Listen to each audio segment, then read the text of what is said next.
un segundo más de pie, quiero compartirles un mensaje que el Señor puso en mi corazón que titulé Mi misión. Y vamos a leer en la Biblia el libro de Lucas, si me pueden acompañar con sus Biblias. El libro de Lucas, capítulo 4, del verso 18 al 19. Dice, el Espíritu del Señor está sobre mí, por cuanto me ha ungido para dar buenas nuevas a los pobres. Me ha enviado a sanar a los quebrantados de corazón, a pregonar libertad a los cautivos y vista a los ciegos, a poner en libertad a los oprimidos y a predicar el año agradable del Señor. Amén. ¿Qué tal si pones la mano en tu corazón y le dices, Señor Jesús, habla mi corazón, que tu palabra me cambie, me transforme y me haga una nueva persona? Abre mis ojos espirituales para yo ver y entender lo que quieres conmigo. En el nombre de Jesús, amén y amén. Pueden sentarse. Este texto de verdad que describe de una manera muy real la misión que el Señor nos ha encomendado. Y si pueden en sus casas lo leen detenidamente, si les quedó duda, si les quedó curiosidad por entender esa misión, ese propósito que el Señor tiene con cada uno de nosotros. Pero yo creo que más de uno de los que estamos aquí conocen personas que más que necesidad económica tienen una necesidad espiritual. Y conocemos también personas que tienen quizás un estatus social, económico alto, pero aunque tienen todas esas cosas, su vida, su enfoque gira en torno a esos bienes materiales. Y lamentablemente es triste porque aunque tú los veas teniendo muchas cosas bonitas, ¿no? Que cualquiera dijera, mira, yo quisiera tener la vida que tiene esa persona, pero realmente en su corazón tienen una necesidad más grande, que es poder conocer al Señor. Y tristemente hay personas así que solamente ponen su mirada en las cosas materiales, en las cosas que son pasajeras. Y terminan perdiendo incluso hasta sus familias, perdiendo su dignidad. ¿Por qué? Porque solamente han puesto su mirada en las cosas materiales, en las cosas pasajeras. Eh, y en la Biblia encontramos el ejemplo de una persona que vivió así. No sé cuántos se acuerdan del sobrino de Abraham, Lot, cuando Dios le dice a Abraham que se separe. La mirada de Lot estaba en las cosas que aparentemente a la vista eran buenas, ¿cierto? Y más adelante, bueno, surgieron ciertas consecuencias en su vida que bueno, digamos que eran lamentables, ¿no? Pero yo no quiero que miremos solamente el error que él cometió, la mala decisión, no quiero que nos enfoquemos en esta noche en pensar por qué, pues él solamente decidió ver la tierra que parecía agradable a sus ojos, pero que al final le costó incluso hasta la vida de su propia familia, sino que pensemos en la necesidad espiritual que Lot tenía. A diferencia de Abraham, Lot no tuvo la dirección de Dios, no buscó la dirección de Dios y se dejó llevar por el momento.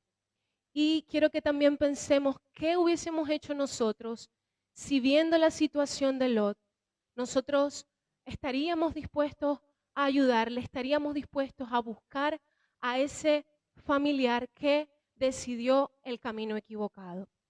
Y en Génesis 14, si quieren leerlo conmigo en sus Biblias, Génesis 14, el verso 11 y 12 dice, y tomaron toda la riqueza de Sodoma y de Gomorra y todas sus provisiones y se fueron. Tomaron también a Lot, hijo del hermano de Abraham, que moraba en Sodoma, y sus bienes y se fueron. ¿Y qué sucedió en este momento? Llegó un ejército y devastaron todo, se robaron todo lo que tenía Lot y lo llevaron preso. Pero lo interesante es que cuando Abraham se entera de esto, él dice, no, yo me voy a preparar. Y lo primero que quiero compartirles para que podamos entender la misión que el Señor nos ha dado es que tenemos que tener manos en la obra. Amén. Y quiero leerles Efesios 6, 10, 18. Si lo pueden leer conmigo, dice, por lo demás, hermanos míos, fortaleceos en el Señor y en el poder de su fuerza. Vestíos de toda la armadura de Dios para que podáis estar firmes contra las acechanzas del diablo. Porque no tenemos lucha contra sangre y carne, sino contra principados, contra potestades, contra gobernadores de las tinieblas de este siglo, contra huestes espirituales de maldad en las regiones celestes. Por tanto, tomad toda la armadura de Dios para que podáis resistir en el día malo y habiendo acabado todo, estar firmes. Voy a leer hasta el verso 13 y quiero hacer un paréntesis en esta parte porque debemos de entender que cuando nos preparamos para la obra, tenemos que identificar los adversarios. Tenemos que estar alerta de contra quién vamos a hacer la batalla. Y una misión es así, tiene un objetivo, tiene adversarios, tú te vas a enfrentar en contra de personas, de cosas en el camino que van a querer ser tropiezos para que tú no cumplas el propósito. Y fíjense que la palabra lo dice, no es contra carne ni sangre. Es decir, que la lucha no es contra tus hijos, la lucha no es contra tu marido, la lucha no es contra el compañero de trabajo que se levanta todos los días con el carácter atravesado. La lucha no es con las personas que están a nuestro alrededor, que muchas veces no nos simpatizan. La lucha es contra los espíritus que operan para robar la vida de esas personas. Y nosotros somos los que tenemos la armadura para poder ir y enfrentarlo, para poder ir y rescatar a esas personas que están padeciendo necesidad. Porque nosotros como creyentes tenemos los ojos espirituales abiertos y podemos ver el mundo espiritual que opera en la vida de esas personas. Y muchas veces son influenciados por espíritus de maldad. Y nosotros necesitamos estar alerta y necesitamos estar dispuestos. Fíjense que dice en varias ocasiones para que podáis estar firmes.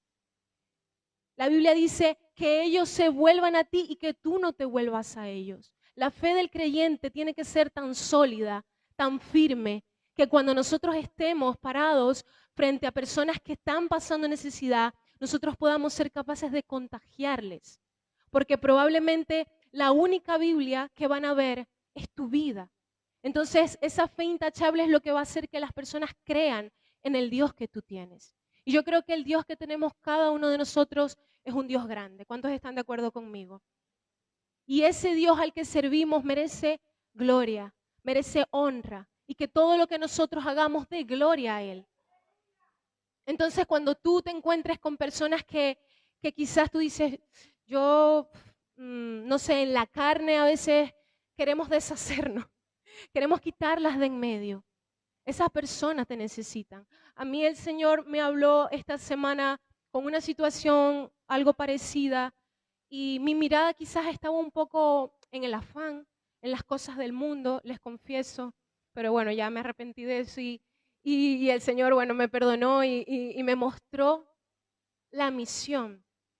Porque todo lo que nosotros hacemos en esta tierra tiene un propósito de parte del Señor. Cada paso que nosotros damos en la vida tiene un propósito. ¿Y cuál será ese propósito? Que podamos compartir las buenas nuevas, que podamos llevar el evangelio a las personas que están a nuestro alrededor. No nos podemos quedar callados. Y quiero seguir leyendo en el verso 14 de Efesios. Voy a pedir que pongan la imagen que preparé y allí hay una explicación de la armadura de Dios. Yo creo que todos hemos escuchado lo que la armadura de Dios es, pero allí gráficamente lo vamos a poder ver. Dice el verso 14, estad pues firmes, ceñidos vuestros lomos. Y allí vamos a ver un cinturón que dice, un ceñidor es un cinturón que se usa para proteger el cuerpo del soldado. Así que nosotros tenemos que estar rodeados de la verdad. Conocer la verdad te protege de las mentiras del adversario. Sabes que cuando tú conoces la verdad, esa verdad te hace libre, pero que hay un adversario que quiere robarte la verdad, que quiere sembrar duda en tu corazón, en tu mente, y que quiere rodearte de circunstancias que te hagan ver que es mentira, que las promesas de Dios no se van a cumplir en tu vida. Entonces, necesitamos ponernos el cinturón de la verdad, amén. Y luego el verso 14 dice, y vestíos con la coraza de justicia. ¿Y cuál será la coraza? La coraza es lo que llevaban los soldados aquí en el pecho. Dice, la coraza protege el corazón. Cuando amamos a Dios con todo el corazón, procuramos guardar sus mandamientos. Y fíjense algo que dice, la coraza de justicia. ¿Y qué querrá decir justicia? Sin la justicia de Dios, quedamos expuestos ante los ataques del enemigo. Porque solamente somos justos es por medio de Él. No podemos justificarnos por nosotros mismos. Imagínense un tribunal. ¿Qué es lo contrario a la justicia? La condenación. O sea, si no eres justo, eres condenado. Y ese es el propósito de Satanás. Entonces necesitamos tener nuestro corazón protegido. Amén. Y el verso 15 dice, y calzados los pies con el apresto del evangelio de la paz. Y yo busqué la definición de apresto, dice disposición, preparación para algo. Entonces, cuando la palabra nos dice calzados los pies con el apresto del evangelio, quiere decir que nos tenemos que preparar con el evangelio, que nos tenemos que poner el evangelio de la paz para que nosotros podamos anunciar el evangelio. Amén. Y sigue diciendo el verso 16, sobre todo, tomad el escudo de la fe, con que podáis apagar todos los dardos de fuego del maligno.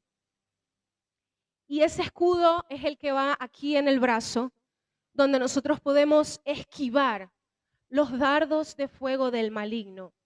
Y la fe en Jesucristo es ese escudo de protección. Cuando tenemos una fe firme en el poder y en el amor de Dios, es imposible que Satanás atraviese nuestro escudo. Entonces, ¿cómo está tu fe? ¿Cómo está tu escudo de la fe?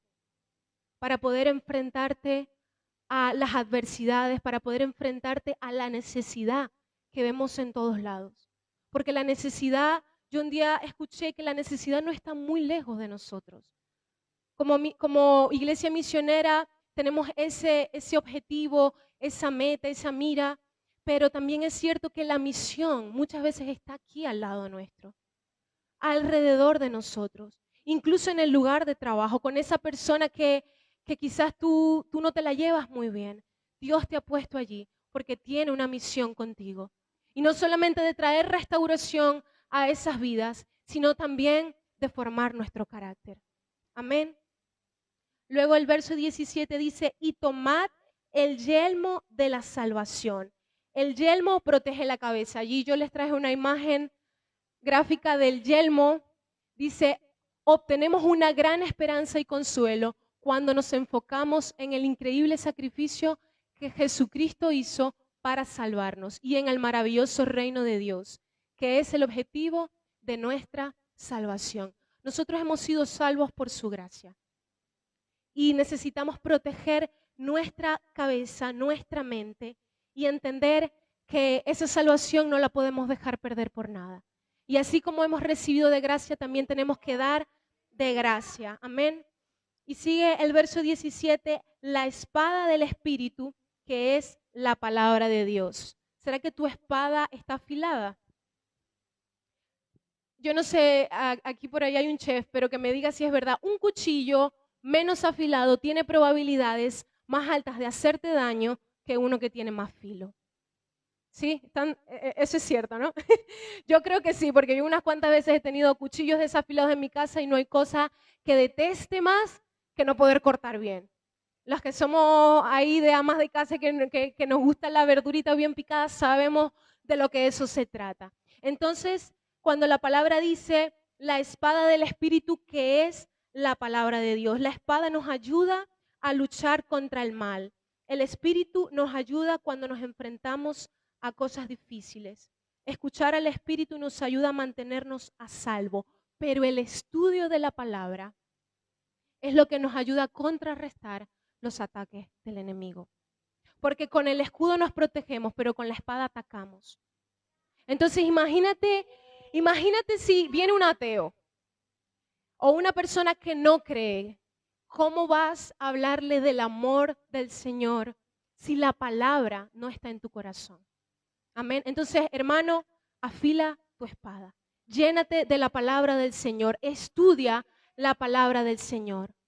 Necesitamos estar preparados con la armadura de Dios. Y ya para terminar, el verso 18 dice, orando en todo tiempo, con toda oración y súplica en el Espíritu, y velando en ello con toda perseverancia y súplica por todos los santos.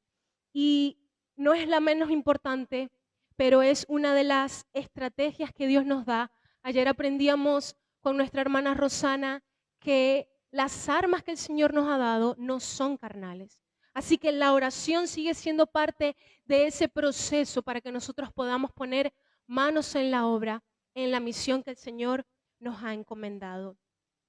Y lo segundo es que debemos de tener determinación y utilizar los recursos que el Señor nos da.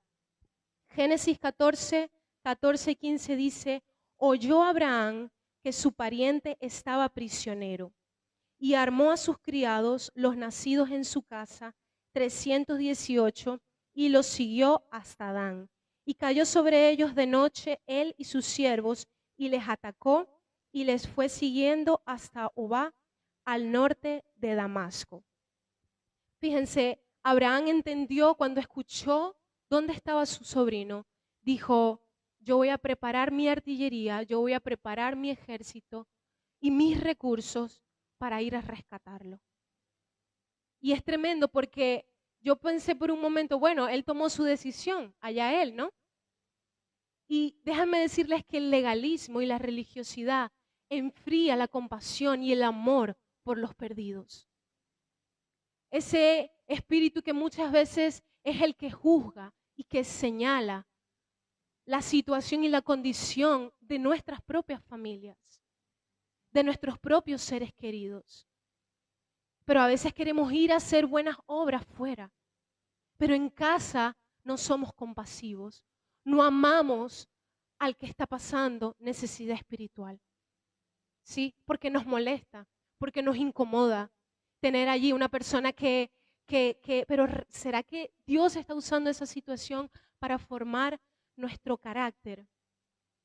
Y yo cuando leía eso decía, wow, Él preparó todo su ejército, todos sus recursos para ir a rescatarlo.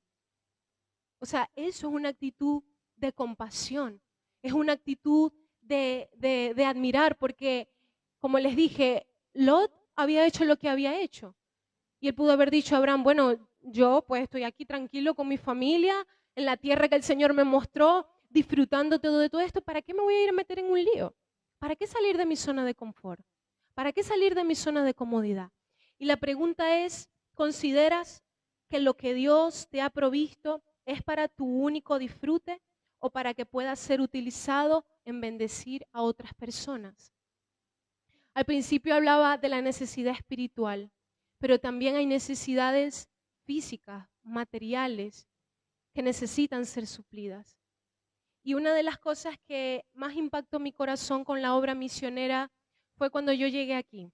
El Señor me recordaba eso en la mañana y yo decía, no, olvídalo, Señor. Pero es bueno testificar del poder que hay en hacer la obra del Señor. Cambia vidas, transforma corazones.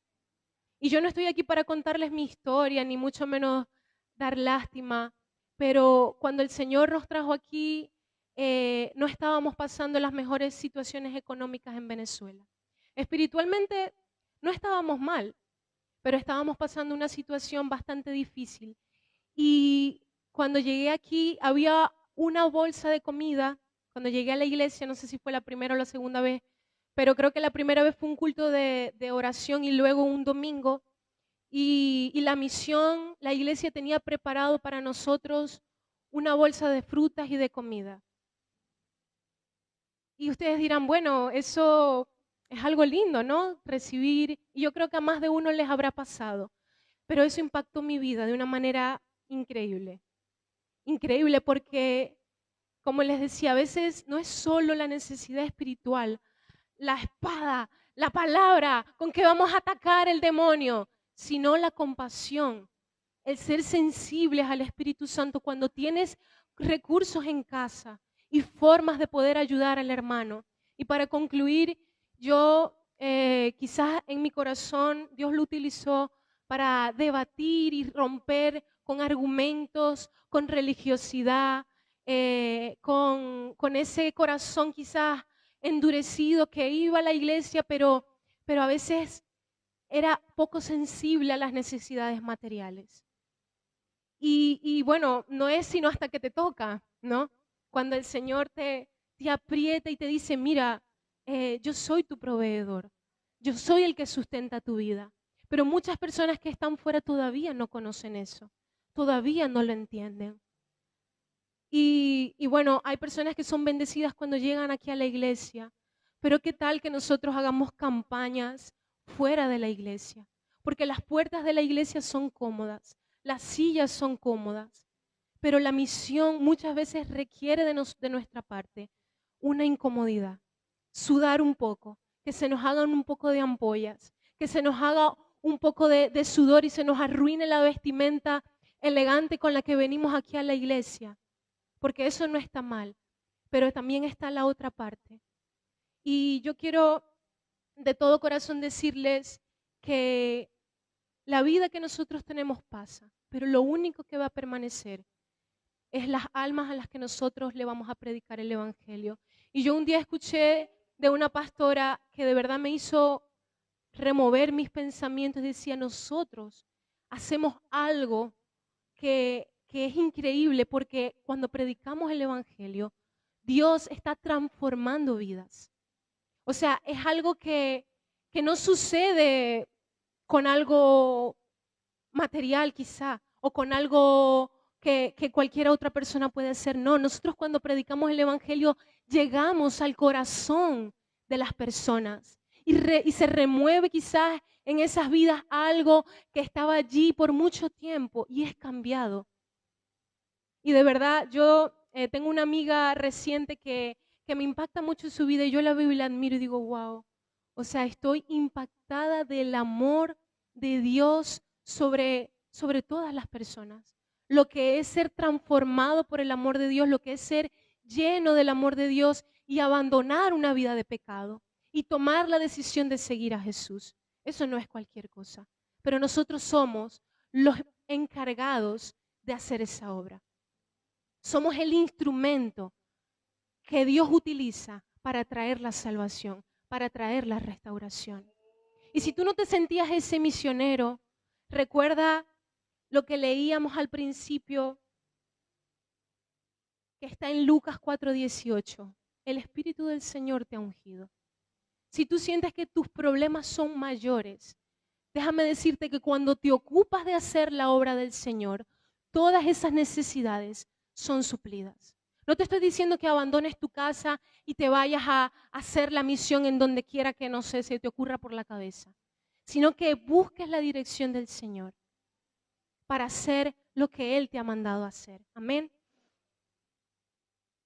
Y ya el último punto que quiero compartirles, vuelvo al segundo. Mateo 10:8 dice, sanad enfermos, limpiad leprosos, resucitad muertos, echad fuera demonios, de gracia recibisteis, dad de gracia. ¿Cuántos hemos sido sanados aquí? ¿Cuántos hemos sido libres de cosas que eran parte de nuestro pasado, de la vida de pecado? Y el Señor nos ha transformado. La Biblia dice que cosas mayores haríamos en su nombre. Así que el mismo Espíritu que se movía cuando Jesús hacía la obra es el mismo Espíritu que nos unge para hacer la obra del Señor. Amén. Pero necesitamos también buscar la dirección del Señor. Nehemías oró buscando la dirección del Señor para levantar los muros y restaurar a Jerusalén. Así que él buscó, ¿qué hizo? ¿Qué fue lo primero que hizo? Oró. Fue a la oración y halló gracia delante del rey. Y fíjense que me impacta porque él levantó los muros y restauró todo el territorio. Y se volvió a adorar al Señor en ese lugar. Y ahora sí, el tercer punto que quiero compartirles dice un nuevo comienzo. En Génesis 14:16, y recobró todos los bienes, y también a Lot y sus parientes, y sus bienes, y a las mujeres y toda la demás gente.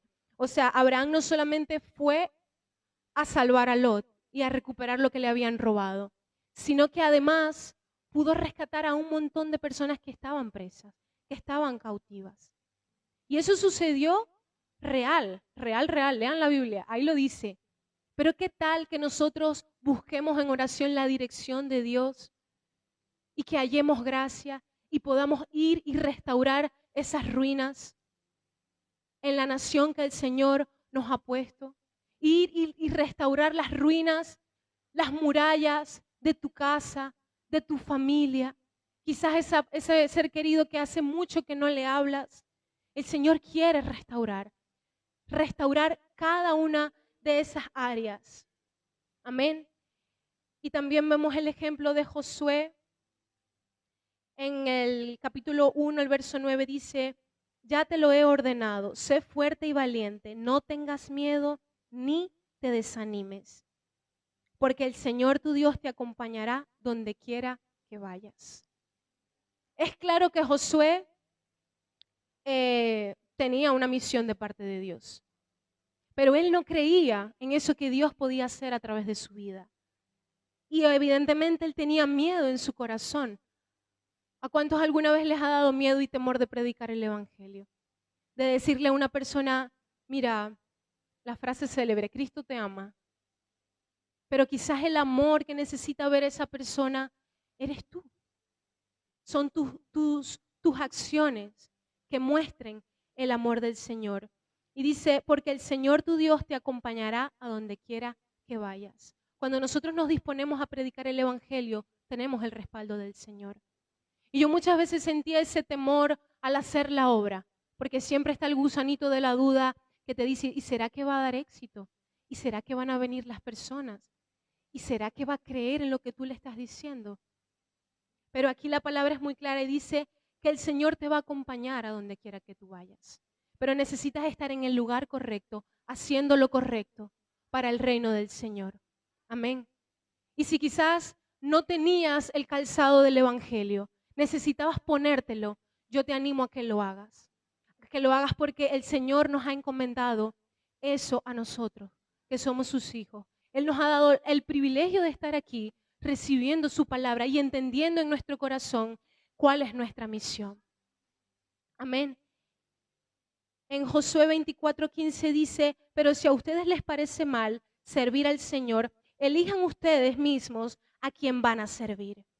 A los dioses que sirvieron sus antepasados al otro lado del río Éufrates, o a los dioses de los amorreos, en cuya tierra ustedes ahora habitan. Por mi parte, mi familia y yo serviremos al Señor. Josué tomó una decisión en su corazón. Dijo, yo no sé qué van a hacer ustedes. Yo no sé si ustedes van a seguir con sus dioses extraños, con sus dioses ajenos, con los dioses de sus antepasados, pero yo y mi casa serviremos al Señor. Y yo creo que como creyentes tenemos un privilegio de poder decir, yo y mi casa serviremos al Señor. No es un juego. No es un juego servir al Señor y decir, Señor, hoy estoy un poquito así, medio floja. No, determina en tu corazón servir al Señor con todo tu corazón. Porque el Dios que tú sirves lo dio todo por ti y lo sigue dando y es un Dios fiel que permanece. Así que si Él te ha dado salvación, si Él te ha dado, miren, ¿qué no nos ha dado Dios? Te ha dado vida, te ha sanado, te ha restaurado. Él sigue allí fiel con cada uno de nosotros. Así que creo que es una determinación para que cada uno de nosotros podamos tener un nuevo comienzo. Y no solamente eso, sino que también podamos llevar a muchos que están pasando necesidad a un nuevo comienzo en sus vidas. Mira, tú puedes ser responsable de traer un nuevo comienzo a muchos matrimonios, a muchas familias. Y estoy recordando una ocasión en la que yo estaba en un campamento, era como un encuentro así de hijos de pastores y realmente yo no me consideraba hija de pastores ni nada de eso. Yo fui ahí como medio colada con mis 3 hermanos. Y bueno, habían allí personas de influencia y pastores y ministraban y habían cosas tremendas.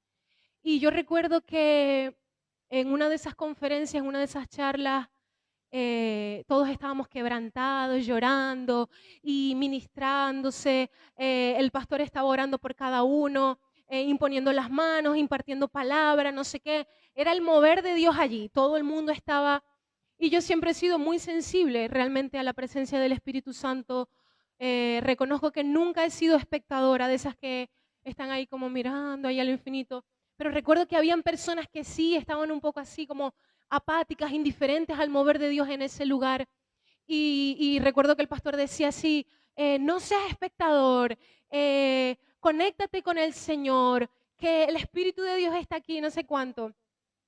Y para hacer breve la historia, llegó un momento donde pues me tocó y el pastor empezó a orar por mí y no sé cuánto. Y yo solo recuerdo una frase que me marcó hasta ahora.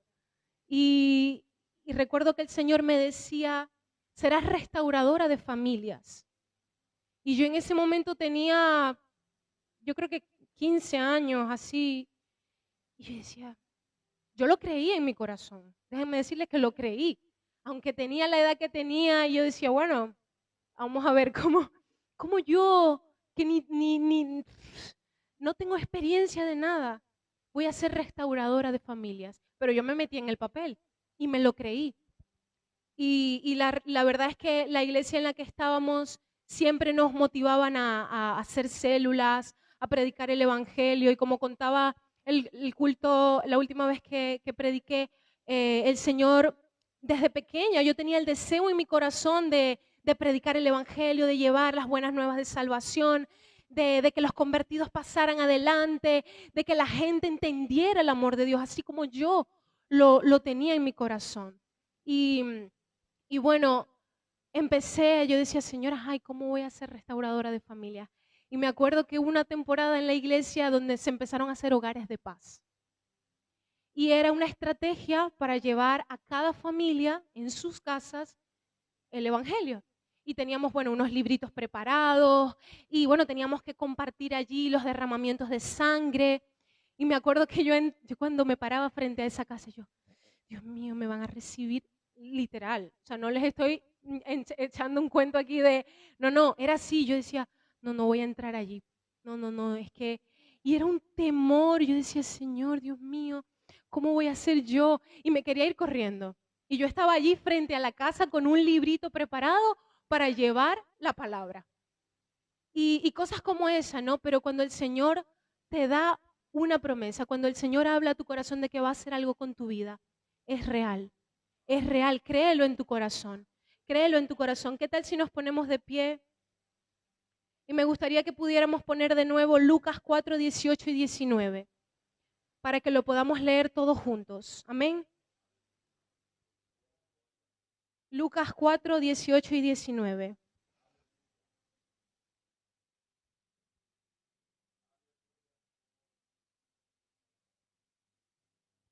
Lo van a repetir a la de 3. 1, 2 y 3.